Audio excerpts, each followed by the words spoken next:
अरब सागर से उठे चक्रवाती तूफान ताउते ने कोरोना काल में जोधपुर डिस्कॉम की चुनौती बढ़ा दी है।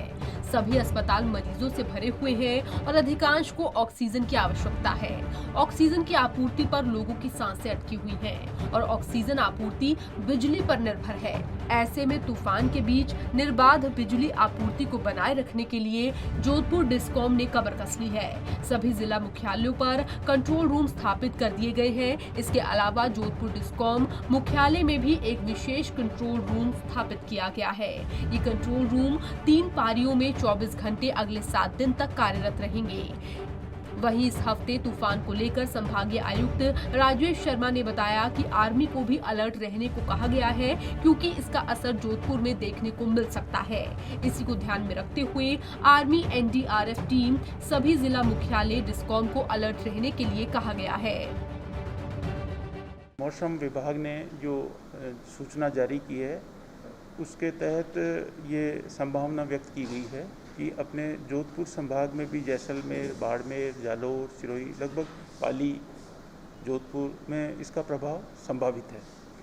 इस संदर्भ में हमने अभी रिसेंटली सभी जिला कलेक्टर से, सभी जिला एसपी से, सभी हमारे जो एसडीओज हैं उनके साथ वीसी हमने कर ली थी। वर्चुअल जो कॉन्फ्रेंस होती है वो कर ली थी, वेबिनार, और उसमें उनको बहुत स्पष्ट रूप से डायरेक्शंस हमने दे दिए थे।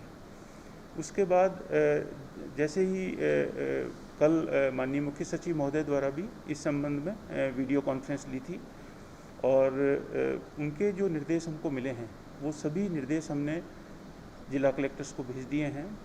और इसके साथ साथ जो तैयारियां हैं, तैयारियों में जो मुख्य तैयारियां, मैंने कल आईजी साहब से भी बात की थी।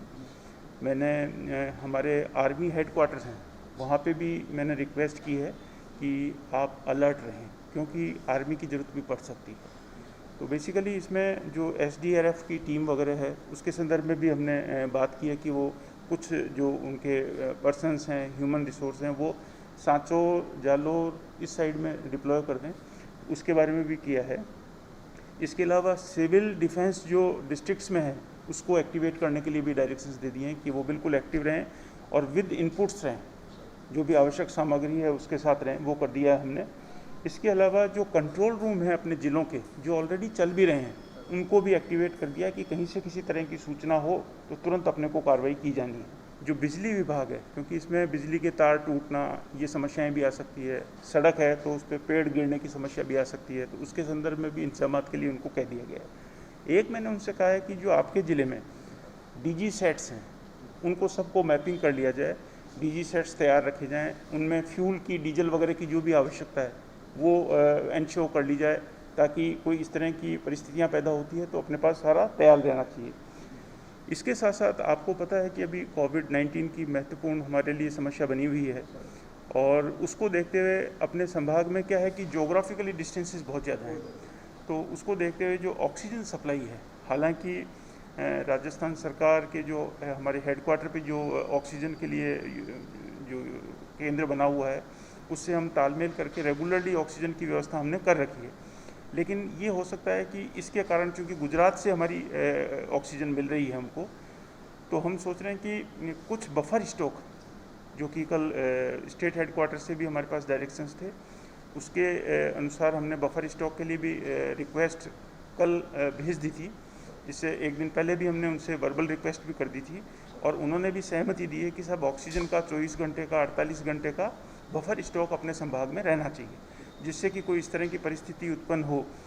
एक महत्वपूर्ण बात हमने ये भी रखी है कि जो मरीज हैं, अपने पेशेंट्स हैं कोविड के, उनके समय पर हॉस्पिटल पहुंचने में भी कोई बाधा नहीं होनी चाहिए। कोई भी सीरियस केस है तो उसके लिए व्यवस्थाएं भी डिस्ट्रिक्ट लेवल पे, एसडीएम लेवल्स पे, एम्बुलेंस वगैरह सारी तैयारी रखी जाए। तूफान के दौरान सबसे ज्यादा प्रभावित बिजली वितरण तंत्र होता है, लेकिन इस बार कोरोना काल होने के कारण तूफान के बीच अस्पतालों की बिजली आपूर्ति सुचारू रूप से बनाए रखना सबसे बड़ी चुनौती है। 1 मिनट की बिजली बंद होने से कई मरीजों की जान संकट में आ सकती है। डिस्कॉम इसे ध्यान में रखकर विशेष तैयारी में जुटा है। संभागीय आयुक्त ने विशेष रूप से निर्देश दिया है कि अस्पतालों में ऑक्सीजन प्लांट में निर्बाध रूप से बिजली आपूर्ति बहाल रहे, ऐसे बंदोबस्त होने चाहिए। साथ ही जिन अस्पतालों के ऑक्सीजन प्लांट में जनरेटर की सुविधा नहीं है, वहां डिस्कॉम की ओर से बिजली आपूर्ति के लिए प्रभावी वैकल्पिक व्यवस्था रखी जाए ताकि बिजली बंद जैसी स्थिति न आए। इसके अलावा संभागीय आयुक्त ने बताया कि संभावित ताउते से निपटने के लिए जोधपुर संभाग भर में विशेष नियंत्रण कक्ष स्थापित किया गया है और आपात स्थिति के लिए हेल्पलाइन नंबर भी जारी किए गए हैं, जिन पर संपर्क किया जा सकता है। पंजाब केसरी टीवी के लिए जोधपुर से जितेंद्र डूडी की रिपोर्ट।